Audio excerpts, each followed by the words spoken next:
I'm Davem Fracchia. I'm Studio Vice President at Radical Entertainment. And I'm Chrisem Ansellem. I run the studio communications at Radical Entertainment. Causing any panic? Well, then just stay put and don't go causing any panic, all right? I'll be there tomorrow night.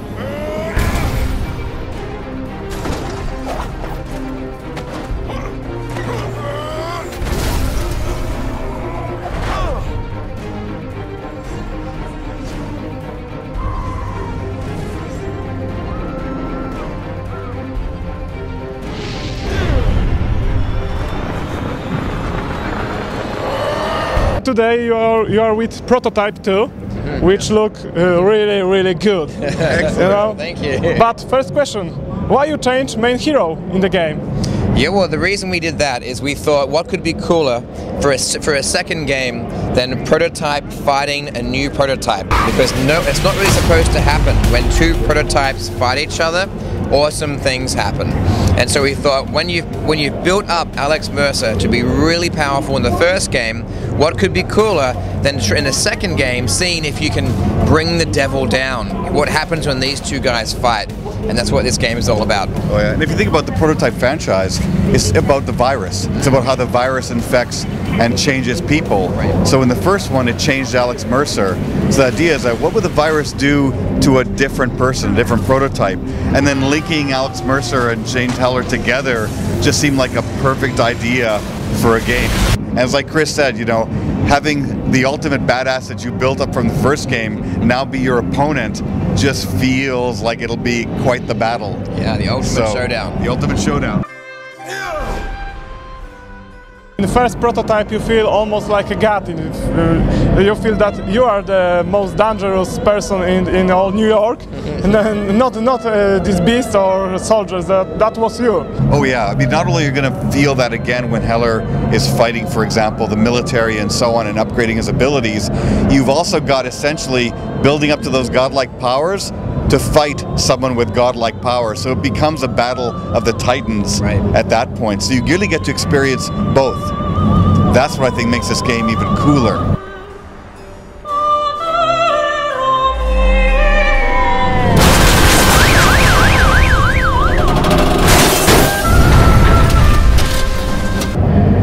What are the main improvements between Prototype and second part of Prototype? Oh boy, there's so many. Chris, Wow. where do you want to get started? Oh, wow. Start graphics look amazing. So what's happened is that we have our own technology. So in the first game we developed our own game engine called Titanium.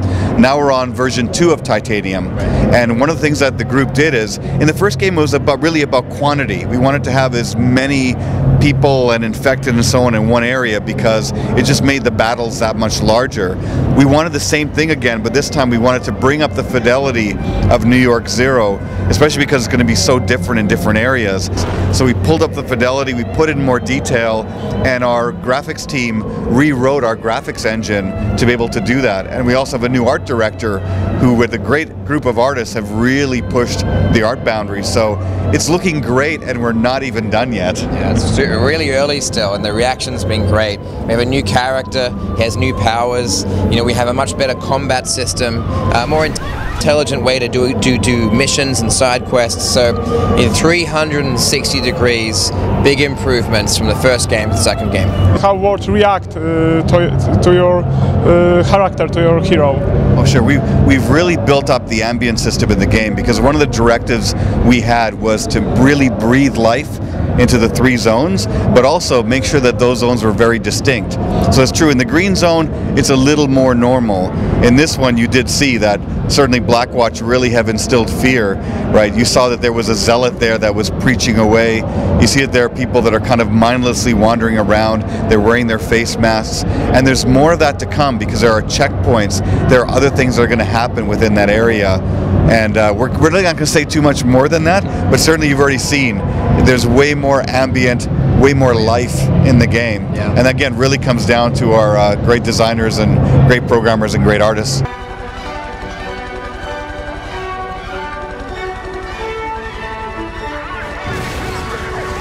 Prototype 2 will be similar or much bigger in your choosing your power, choosing your destructive power, and right. Yeah, we put a big focus this time on making sure we have the coolest powers. We've actually reduced some of the powers so we can make more focus on a better number of powers this time. We also have a very deep system of mutations, like perks, that you can customize your character to a very high degree. And also when you have a favorite power, for example, a blade arm, as you put more points into the blade arm power, it gets bigger and more dangerous, and you get more moves and more combinations. You can also combine 2 different power in your arm at the same time, so true shape-shifting combat. So we're really excited. We can't wait for the game to come out. I mean, one of the things I really like the best too is that we've added the tendrils power, which is really great. You can string people up and they get ripped apart, and you know, it's one of those new powers that yeah, I love that. It's fantastic. What I think is really great too about the powers is that some enemies are not as affected by some than others. So for example, with a blade arm, if you try and hit a tank with a blade arm, you're hitting steel against steel. In the old game, it would actually, you know, cause an effect, but in this case, no.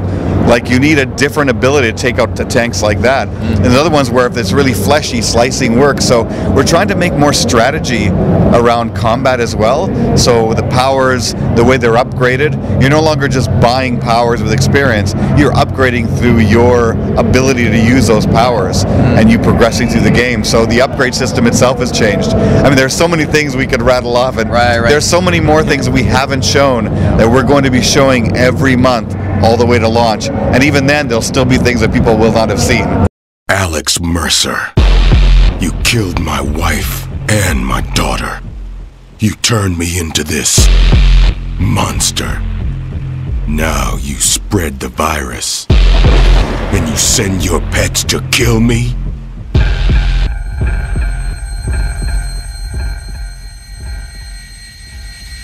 So if you look at the main story, the one thing we've tried to do is try to tell really a bit more of a simpler story, but told very, very well. And one thing we wanted was some very clear motivation for the character. I mean, Heller's family was completely wiped out by the virus, and he was coming back home the next day. He in fact told his family to stay there and wait.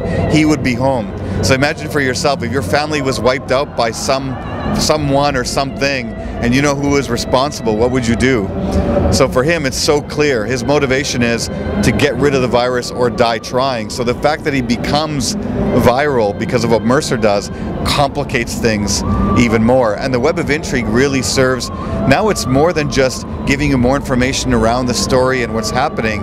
It's also driving you towards actual missions and challenges. So it all really fits in incredibly well. Prototype is an open world game, so have you improved the missions, not missions in plot, but other things that you can do on map? Right. Oh, absolutely. Well, you saw the Blacknet missions. In fact, those Blacknet missions are open world missions. So in the first game, we had open world missions, which are more like go glide here, you know, it was more about testing your abilities. In this case, we really want to wrap the missions around the story in some respects. They support the story, and they make sense based on what's going around in each zone. So we feel like we've really improved those. And the fact that you can search them by finding military vehicles and hacking into them and getting operations data and, you know, trying to stop those operations just feeds into the entire feeling of the place. Yeah. So we feel that the open world is back more alive now and stronger, in fact. Yeah, it's a lot better. Yeah, that's great. We're very excited. This is our new enemy. We don't know if he's working with Mercer or not. Regardless, they both need to be captured or destroyed. Remember, you are Blackwatch. You will not fail. Dismissed.